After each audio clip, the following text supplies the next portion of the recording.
Hello friends. कैसे हैं आप लोग। मैं आशा करती हूँ आप लोग बहुत अच्छे होंगे। तो आज मैं आप लोग के लिए लेके आई हूँ औसान माता की कहानी। अगर औसान माता की कहानी आपको अच्छा लगे तो लाइक और सब्सक्राइब जरूर करिएगा। तो एक और राजा और एक रानी थे और इनका एक बड़ा पुत्र था। दोनों बहुत सुखी जिंदगी जीते थे। तो ऐसे धीरे धीरे बहुत दिन बीत गए और उनकी रानी दोबारा माँ बनने वाली थी। दोबारा रानी माँ बनने वाली थी तो राजा एक दिन गए शिकार करने। शिकार करने गए तो रानी को बोल के गए कि देखो रानी, मैं शिकार करने जा रहा हूँ। अगर अपना दूसरा बच्चा अगर पुत्र हुआ तो उसे रखना, और पुत्री होगा तो उसे तुरंत ही मार डालना। तुरंत ही मार डालना। तो रानी तो बेचारी क्या करे, हाँ तो बोल दी उसने। अब राजा चले गए शिकार करने। राजा शिकार करने के लिए चले गए। अब 9 महीना बीत गया तो रानी को हुई पुत्री। तो अब रानी आ गई टेंशन में। रानी चिंतत में आ गई, कहने लगी कि अब क्या होगा। राजा ने तो बोला था कि अगर पुत्री होगी तो मार डालना, लेकिन मैं इसको कैसे मारूं अपनी बिटिया को। तो रानी ने अपनी पुत्री को मारा नहीं तो उसको जिंदा ही रखी। अब राजा शिकार करके बहुत वर्षों के बाद वो महल में आए।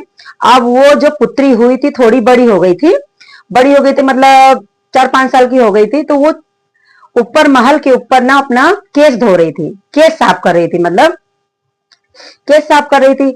अब राजा देख रहे हैं, ऊपर से देख रहे हैं अगर मेरे को कोई भी पुत्र या पुत्री जो भी होगी तो इतनी तो बड़ी होगी अभी। अब वो गए गए भैया, रानी बहुत मन उदास करके आई। तो राजा ने सवाल किया कि क्या हुआ, अपने पुत्र हुआ कि पुत्री हुई। तो बिचारी रोते रोते फिर बोली कि पुत्री हुई है।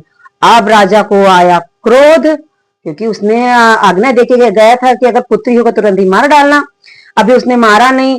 तो अब वो लड़की को बुलाया, मतलब पुत्री को बुलाया। अब वो तलवार लेके उसको जैसे मारने के लिए गया तो जो पहला पुत्र था उनका, उसने हाथ रोक लिया तलवार के आगे हाथ रोक लिया कि पिताजी इसे मत मारिए, मेरी बहन है छोटी।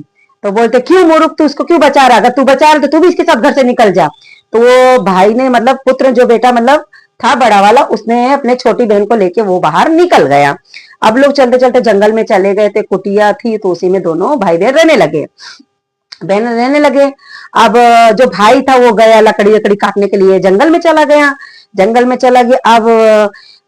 में चला गया, कमाई धमाई तो होनी नहीं चाहिए, खाने पीने के लिए कुछ तो होना चाहिए। तो अब वो लड़की, मतलब छोटी वाली पुत्री जो थी, वो दूर कहीं जंगल में गई गई और नीमिक पेड़ था, उसी के नीचे बैठ के उदास होके, ऐसे शांति से उदास होके वो बैठ गई। तो वहीं से ना एक बुढ़िया माई आई, मतलब औसान माई आई, बुढ़िया के रूप में आई। कहीं क्या हुआ बेटा, क्यों उदास होके बैठी हो। कहीं माता जी बस ऐसी सी बात है, मेरे पिताजी ने मुझे घर से निकाले, मतलब पूरी कहानी उसने बता दी। तो उसने बोला बेटा कुछ नहीं, अब तुम एक काम करो, 1 रुपया लो, लाई और चना और गुड़ ला के सुहागन को खिला दो। तुम पैसा सुहागन को दे देना, सुहागन को खिला लेंगी तो आपको सब वापस मिल जाएगा। अब भैया बैठे बैठे उसको 1 रुपया तो मिल गया, पर वो सोची कि मैं किससे सींग चना मंगवा, मतलब चना और गुड़ लाई किससे मंगवाऊं। अब बैठी थी। अब भैया वहां से एक बारात आ रही तो नाचते घूमते सब आ रहे। तब लड़की बोली कि भैया भैया मेरा लो ना, 1 रुपया ले लो, मुझे चना और गुड़ ला दो ना। तो वो बाराती वाले बोले हैं, हमारे बच्चों की शादी है और मैं नाचू कूदू कि तेरा लाई चना लेने के लिए जाऊं, बस। वो डांट के वहां से बारात को लेके चला गया। फिर वो निराश हो गई लड़की, निराश होकर पीछे से वो आ रहा था, अर्थी आ रही थी। अर्थी में सब रोते गाते आ रहे थे। अर्थी में रोते गाते सब आ रहे थे। तो लड़की देखी तो उदास होकर बैठी थी। उसने दोबारा हिम्मत नहीं किया कि मैं बोल दूं इन लोग से। अब बैठी थी तो उसमें से जो मतलब जो थे अर्थी में सब, उसमें से एक बुढ़वा आया और बोला कि क्या हुआ बेटा, बहुत उदास हो तुम।